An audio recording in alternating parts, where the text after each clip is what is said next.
It's Friday afternoon. It's time for Cub Chat, and it's time to unmute yourself, evidently, in the software package. Hey, good afternoon, everybody. Thank you for taking some time out of what's a beautiful Friday afternoon outside to join us and talk about the most important things, which are what family, our kids, Cub Scouting. And I couldn't be more excited because I'm here with my friend and colleague, Pat. I think we've known each other for, can we say decades now? Yeah, time. at least. It's been that long. Pat is the Director of Research and Strategy for the Boy Scouts of America. Pat, how are you this afternoon? Good. Glad to be here. Me too. It's going to be exciting. They foolishly gave us control of Cub Chat for the afternoon. So we're going to talk about what we want to talk about. Seriously. No, listen, Pat, I think, we're in the center of joint scouting season, which is great. I think we've broken records lately. I think last week we had one day where we had over 8,000 new families sign up for Cub Scouting, which is just great. Yeah, this is exciting. It is. It feels like the pandemic is, I know it's not over, but it's starting to be over and people are coming back to in-person activities and those. So it kind of feels like normal is coming back a little bit, right? Yeah, do the things you love again. I know, like scouting, right? Scouting. You know what? I think it's a perfect time to get together, maybe take a knee and talk about what are those things that parents are looking for when they come to a Cub Scouting or a scouting experience specifically. And Pat, you have some great research, and it is called it's very serious, the key drivers of satisfaction. But what is that? Correct. So we do a survey quarterly. And so by the end of the year, we've talked to all Cub Scout parents that we have an email address for. I need to say that. So we have to have an email address for that Cub Scout parent in our database. But we go out and we survey them. And what we found is based upon their answers to questions, we know what actually drives unit satisfaction. So what makes them satisfied? And if you're satisfied, you stay. That's the other thing I should tell you. So these are the things that relate to retention within units. And they're not rocket science or no great mystery, actually. But I'll tell you what they are. There's 5 things. Okay. And if your unit does these 5 things and does them well, you should have good retention. This should be really fun. Hey, by the way, before we get started, there's a couple of shout outs because we've got a lot of people that have piled on the call here. We do. We've got Rusty from Pack 84 is with us. We've got Lancaster, South Carolina has joined. Bert Bender says hello. Pat Hello, Bert. Hello, Pat. Right. Bernie Williams is joining us. Wants to talk about popcorn tins, evidently. I'm not sure we'll have time for that, but we'll check in and see. Anyway, great crowd this afternoon. So let's talk about these key drivers of satisfaction, because this sounds like good, solid branding and good customer service is what it starts to sound like. That's really what it is. It's about looking at what those needs of those leaders are. So the first one is support from the Scout leadership. Your leaders, you as a leader, make or break that Scouts experience. And so what the parents are looking for, most parents that come into Cub Scouting today don't have a background in scouting. So I'm a new mom that's come in with my son or my daughter, and I don't know anything about this experience. So what I'm looking for, or what they tell us they're looking for through this survey, is that unit leader that's going to help me navigate, or other people in that pack, they're going to help me navigate and know how I can be the best support for my child in this program that I can be. So that's the first thing, Michael, is support from that leader. That's interesting because I think, and again, every time I meet with Pat Wellen, I get a little bit smarter because she told us last year, because of the joining study, I think it was, 80% of families that are joining Cub Scouting these days don't have a background with us. They're not generational scouting families. It's the first time they've been involved in scouting. Is that still right? Yeah, it is. And usually I know a little bit, like I have this thing in the back of my head that says, you go camping. Okay. We're going to do some outdoor skill stuff. Okay. But what those adventures are, what is an adventure? What's a pack? What's a den? All those things. And we speak in code a lot of times. True. You're going to get an advancement after you do da-da-da-da-da. Well, what are you talking about? What's an advancement? So support from those leaders. Also, what do you expect of me? So are you expecting me to be the den leader? I just got here and I don't know anything about this. Do you expect me to come with my child every time? Do you expect me to sign up for events? So making those expectations very clear to the parents of what you as a pack leadership expect and how you're going to support those kids within that unit to help them achieve those goals. And you talk about the leader, and I'm thinking about some research I saw several years ago, and I think it was from Yelp, and they were talking about the most important person in a restaurant experience, which it's the person who seats you when you first walk in, right? It's right. And if that person's having a bad day and they take it out on you, they totally don't care how good the food is and how clean the bathrooms are. You're going to have a bad experience because that person just ruined it. It sounds to me like there's an awful lot riding on our leaders in terms of first impressions and making sure they understand there is. So how this world called scouting works, right? Rob from Briscoe just said that he has 35 new scouts. You know, phenomenal. I've been there before too as a leader. And when 35 new scouts come in, you're going, oh my gosh, I'm so excited. But oh my gosh, what am I going to do? So helping those parents understand your expectations is a really good first start. The second thing that we know is great outdoor activities. So what are your plans? Again, Michael, you talked about that joining study. What's the number one thing that kids want to do when they join? Oh, they want to go camping. They want to go camping. Shocking, right? And camping is in a tent, by the way. So that's what most say. Others say other outdoor things, but outdoors is a top thing, but camping is number one. So having that activity for them is really important. Well, and I think that's one of the reasons you see camping activities on recruitment flyers. And when we go to, if we have an opportunity to do a scout talk in a school, what do we take with us? Probably a tent and a backpack. And, you know, if that's the promise, right? Join Cub Scouting, you're going to have an outdoor experience. That's the promise. And again, you're going to get families that don't know how to camp right now. I mean, I've never been scouting. I may never have camped. If it's mom again, she's going to be worried about if she's a single parent, how do I do this? How do I do that? So be aware of that whenever you get new parents in, that they may be concerned about that too and what that's going to look like. But they want to do it. That's why their kid's here. You know, that's really interesting. I think a lot of us probably think about the Cub Scouts being nervous about an outdoor experience, but you're saying that mom or dad who may not have experience in the outdoors, maybe some anxiety there too you need to address. Yeah, there can. So helping those parents navigate that as well. But having those great outdoor activities. The third thing is meetings are a good use of my time. So having a program plan, this can include your outdoor, but having a program plan, what are we going to do? Having it already set out for the year, generally, most of it. So again, you can give those parents an idea of what they got themselves into. And you can also tell them, here's where we need help. We'd love you to sign up, and you're not alone. We're going to sign up people to help with this, but we need your help. That helps set those expectations also from the very beginning that we're going to need help. You know, I'm seeing a thread here in this is that there's an awful lot that goes back to great leadership in a unit. And that if you've got a leader or a leadership group or your PAC committee, for example, that's aware of information like this, you can help smooth that path out for new parents, whether it's feeling included in the group or feeling like you've got the outdoor skills or just feeling like you belong. Right. So, and you brought up belonging. That's number 4. We feel like we belong in our dinner pack. And so what's really sad for me is I also have to read the responses by people that left scouting. And the number one reason they leave is because nobody took the time to even tell them when meetings were. Oh, no. Nobody took time to talk with them if they did come. People stayed in like little cliques and didn't talk. So one of the things, again, I'll tell you a little bit about my pack. It's been a while since I've been in a pack, I'll tell you that. But when we got those 30 new scouts, like the other leaders are telling us they were getting, we decided that we needed to have everybody take a part in welcoming them. And so if you were a wolf and new tigers were coming in, they asked the wolf parents who were previously tiger parents to go sit with those tiger parents and tell them a little bit about that. So it wasn't all on the leader, because that's the thing. We like to burden our leaders with a lot of stuff. Get your other parents involved, because then you start forming these relationships. You become a community. And that's what scouting is all about, relationships.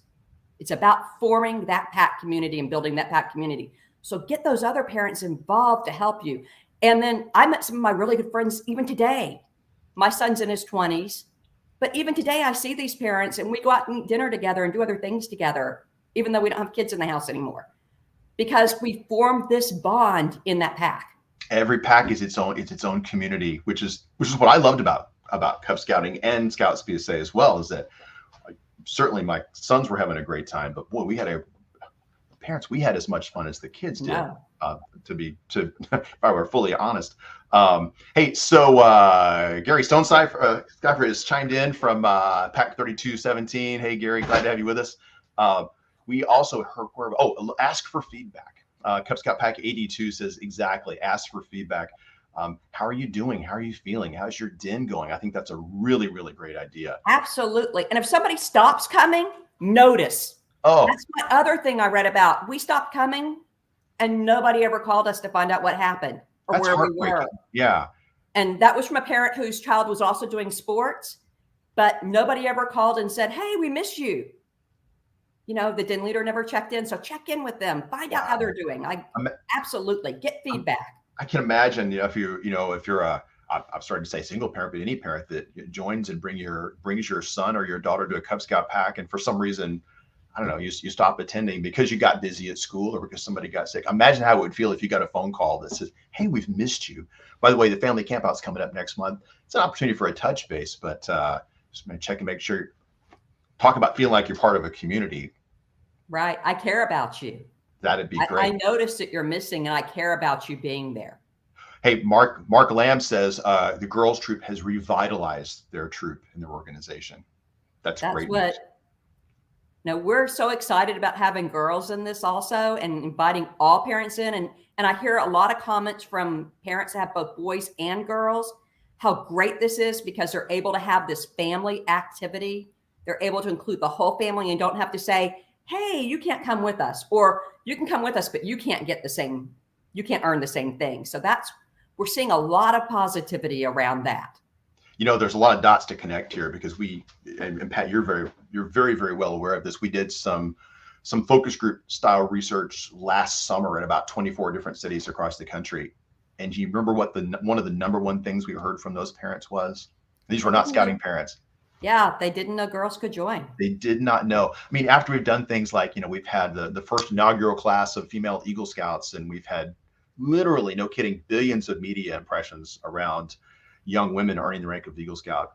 Parents, they still haven't heard the message that girls can join Cub Scouting. So if you have the opportunity, don't forget to include the girls in those scout talks and pass out the flyers and all that kind of good stuff. So it's a really, really great reminder. So, hey, you were talking about how important relationships are. Right.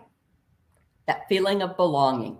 And so belonging is really fostering the sense of belonging has to do with it starts with the first impression when they first walk in the door, having somebody there to say, hey, we're glad you're here at that first joining night, at the first meeting, at the first den meeting. We're so glad you're here.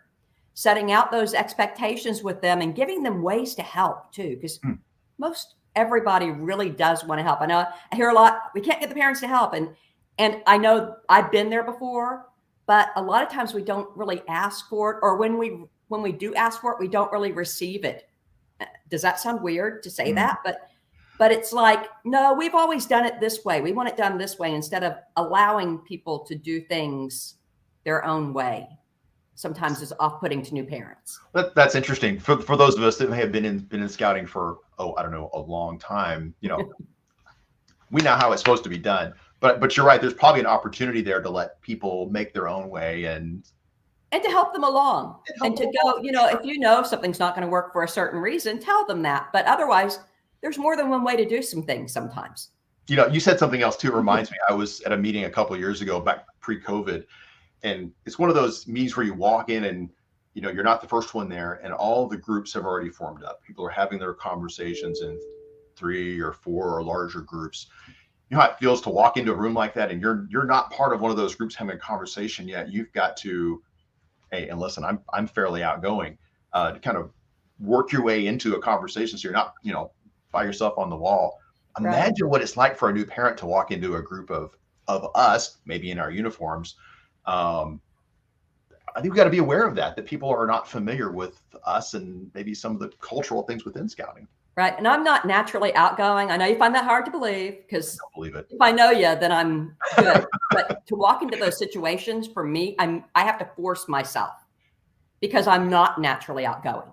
And so I've trained myself whenever I walk into the situations, I'm going to find somebody and I'm going to talk to them. Right. But for a lot of people, that's super uncomfortable. So keeping that in mind, that can be a super uncomfortable time for a parent.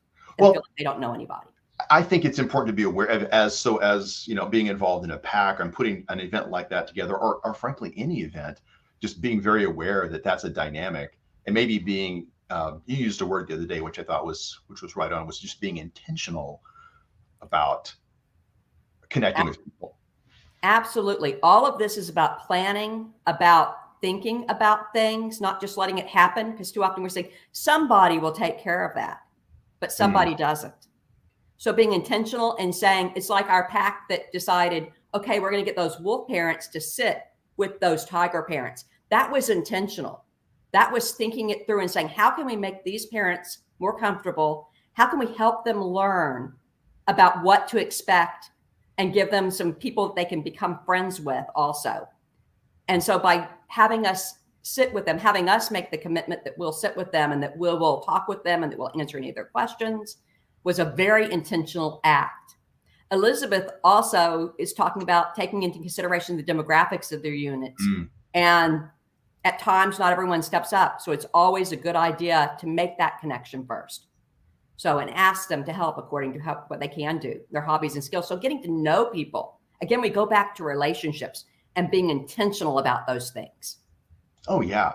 And we all know parents within our units, every unit I've ever been involved in, there were the people that you couldn't turn them off. They were your extroverts. They may be the ones that you want at the front door, right? And then there are all the people that just were ready to make stuff happen, right? I mean, if you needed something done, you say, hey, can you help me?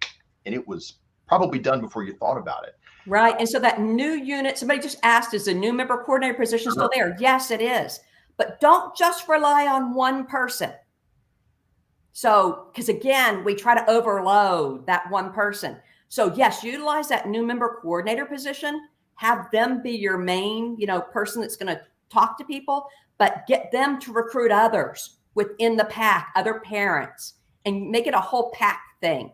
So that way it's not just on one person, because, I've been a leader. Michael's been a leader. I'm still with the venturing crew. We know leaders can get burned out if it's all on one person. It's all on two people, three people. So the more you can spread that out, the more you can invite people in and make it intentional that you're going to invite people in, that you're going to make it easy for them to be a part of your group, and that you're going to welcome them and really, we are so happy you are here. That's all intentional.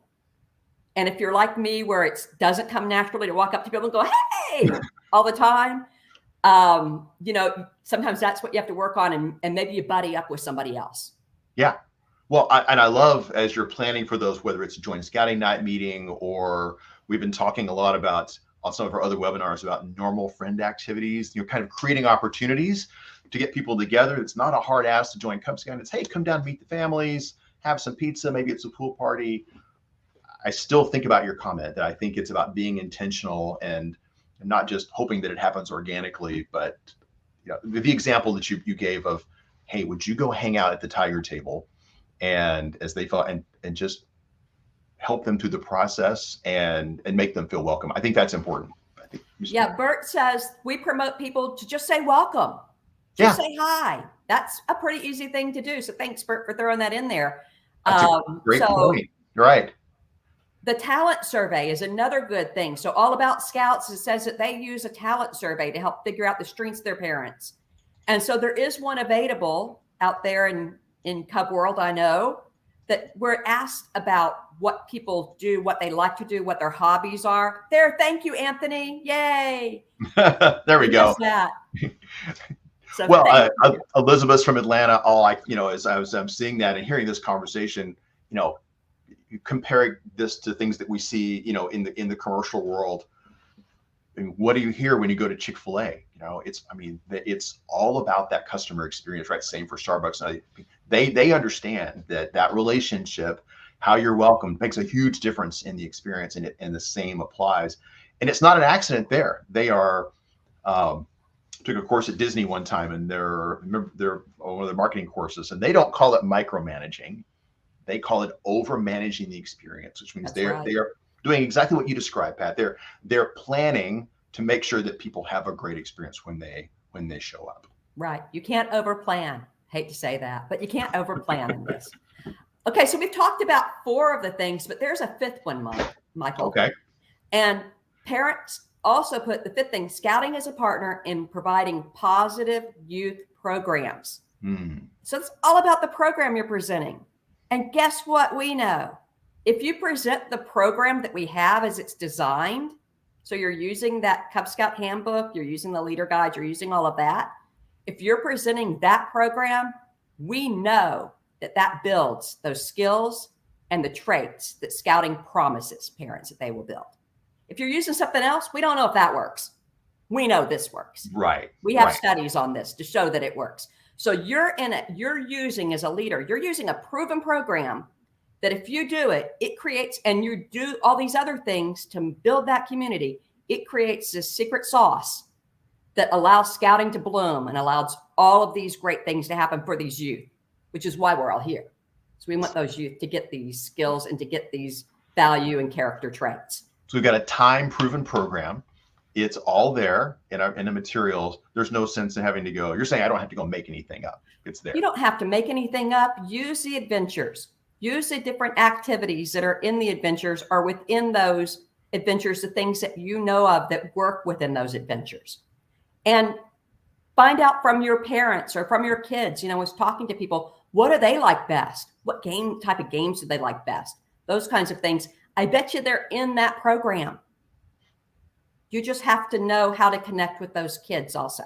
Yeah, and Tim's talking about things like outdoor cooking and those types of adventures. Oh, there's no better opportunity, to build life skills and figure out how to cook something. And it's all there in the program. You can do those kinds of things. And guess what? There's probably a parent in your group. There was one in every unit I was ever involved in who was either a chef or wanted to be a chef in real life. And listen, I was happy to turn it over to those people. It was great. That's why I love those pack campouts. Oh. We always had good food. We always had people that did a great job.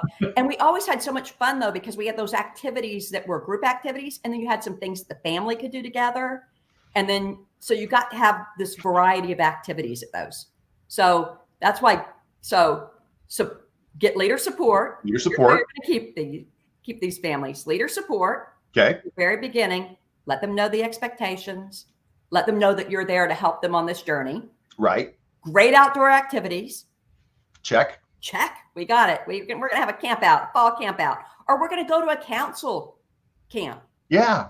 If we don't want to have to get our own together, the councils usually have those. So look around and see what your councils offer as well and go there. They have some great fall campus. I peruse around to the different councils around the country just to look at what they're doing every once in a while. And I see some great activities, some haunted hay rides and some different things like that going on. Lots of great stuff. Meetings are good use of my time. That means you have a plan. You're not just, and you're organized and you're ready. I've seen leaders that share that responsibilities with all the parents in their den or that share it with other parents. So again, it's not all on you. If you need that help, look for parents that'll help you. Get that sharing going. My den used to put that out as an expectation, actually. So we'd go from the very first, here's some meetings we're going to do. What do you want to do? And then, so they all stepped up. Same thing. Somebody volunteer. I had a parent help at every meeting. We feel like we belong. So remember that. This one's so interesting. Feeling of belonging. And then providing that positive program, doing the program. It's phenomenal, and as we talk through, I think all of us are probably thinking back through our den and even our troop experiences that we've had, and times that it worked really well, and times where you kind of after the meeting was over, you thought, maybe we could have done that different next time, right? And usually it all comes back down to planning and that whole be prepared thing. It kind of works. So Rob also said most pack leaders complain that parents won't step up and volunteer. So this is what's so interesting to me in the research. I have the leaders that say that on the one side. I have the parents that say we're never asked to help. So there's a disconnect between that. So I think getting to know the parents and personally ask them, if you just stand up at a meeting and say, we need help, like I talked about that somebody, somebody else will do that. Somebody will do that. Well, and then somebody never does. Right. So it's getting to know those people and making that personal ask. That's why you've been talking about doing the survey of parents to find out what their talents are, just getting to know them, having other parents get to know them. And then you can kind of nominate people. Hey, I found out this person really likes photography. Why don't we have them take all the pictures at our camp out? Perfect. That's a great way to start getting them involved and getting to know them. Well, and you probably shouldn't throw them into the deep end the first day, right? It's probably like, don't give them control of the whole enchilada on day one. You start with, hey, can you do this? And then see how it goes. I think there's a wood badge lesson there somewhere of kind of let's bring people along and build up their responsibility. And yeah, I think that makes a lot of sense. Yep. So that's kind of what we've seen in these surveys, though. And again, can't stress the importance of you as a leader. You make or break this experience as a leader. And if you need help, ask for help. Make it personal. Don't try and go it alone, but to me, that's a big lesson. And All About Scouts said, hey, I was thrown into the deep end overnight. I feel you, LOL. Yeah. Oh, listen, raise your hand if you've been there. We've all had a taste of that. And we kind of respond to it, hopefully in a good way. But yeah, I think, Pat, you make a really good point. I think about all of my unit meetings over the years, and there was always those parents that showed up. And I had one that was a science teacher. God bless her. She was amazing. But she'd spent all day with kids every day anyway. So she wasn't the first one to rush towards the, the activities. But boy, when I asked her to take over that one meeting that was involved in STEM and science for Cub Scouting, well, she was all over it. It was amazing. I mean, it was the best meeting we ever had. Yeah. I didn't want her to run all of them, but it was perfect. And we figured out what her sweet spot was. And we just nailed it. Knowing those talents. And so I know a lot of you probably do feel like you're throwing the deep end right now, because we've been seeing how many of you are saying you're getting 30 and 40 kids. Great. Amazing. That's great. But I know how you feel, yay, we've got 30 or 40 kids. Oh my gosh, we've got 30 or 40 kids. What are we going to do?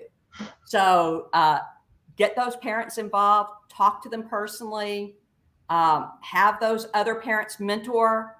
I can't stress enough how getting your whole community of scouts together to welcome these and to support that many new kids. It is a little intimidating. I remember the first time we had a big spurt of growth, and we went on that family camp out, and you look around, you're making pancakes for 80 people, and you realize, wow, we need to divide and conquer. It's a blessing, and it's also a challenge too. But to me, the blessing was, look at all these new parents that want to help. And you got dads who were Eagle Scouts that knew knots inside and out, and you had people that knew how to cook, and people that all they wanted to do was mess with the equipment. That's great. You can be our stuff wrangler. It was great. Yeah, that's a lot. You always need a stuff wrangler. Always need a stuff wrangler, for sure. Hey, listen, we really appreciate everyone taking some time out this afternoon to talk about this topic. This is really great. It's the right time. We got so much energy, so much enthusiasm, people joining Cub Scouting all across the country. It's going to be a great year. I can't wait for those fall campouts to fire up. It's going to be Michael, I want to say thank you to all the volunteers out there that are watching right now. It wouldn't happen without you. We appreciate everything that you do for children in this country and what you're doing for scouting. And so, thank you so much for becoming a volunteer and for being willing to come on trainings like this just to learn more from other people and your enthusiasm. And I can tell y'all are great packs because you're already getting so many kids in. It's fantastic. So, yeah. So thank you. Absolutely, Pat. And this is a really good note to close on. All About Scouts once again says, hey, when you talk about that make or break experience, I had a scout who was almost 17 years old talk to me about the experience he had when they were 6 years old and the positive impact that they had on him. Isn't that amazing that someone who had an experience when they're 6, you run into them later on when they're 17 or 18 years old and say, I remember you and the impact you had on me. Boy, that's a blessing for us. And imagine the impact that has on that young person then, tomorrow, and for the rest of their lives. So, yes. Pat, thank you again for being here this afternoon. This is fantastic. And thank you all for what you do for Cub Scouting and for scouting. Have a great afternoon. Have a great weekend. See you soon. Bye.